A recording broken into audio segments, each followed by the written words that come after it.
آپ سوچو یہ کمبخت بول رہے ہیں کہ یہ 3 خلفاء اس میں ایڈ کر دیے تو باقی کے پورے صحابہ اہل بیت پورے کمزور پڑ گئے. اچھا حسین رضی اللہ تعالیٰ عنہ اس وقت وہ حق اور باطل کی جنگ کے جذبے میں نہیں تھے؟ نعوذ باللہ. کتنی بڑی تہمت ہے یہ اہل بیت پہ.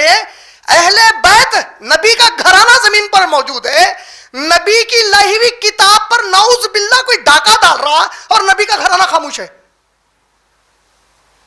اور الزام ہے کہ ہم اہل بیت کی عزت نہیں کرتے. ارے سور لوگوں, تم ہو جو اہل بیت کی عزت نہیں کرتے.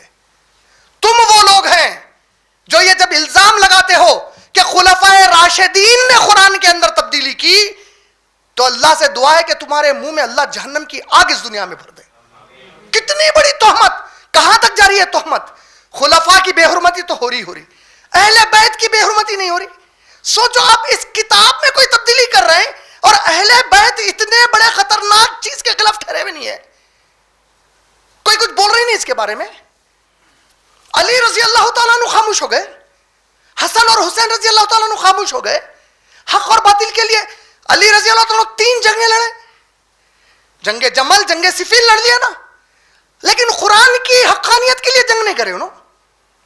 آپ لوگ سمجھ رہے ہیں میری بات کو؟ کتنی بڑی تہمت ہے, غور کر کے دیکھو آپ.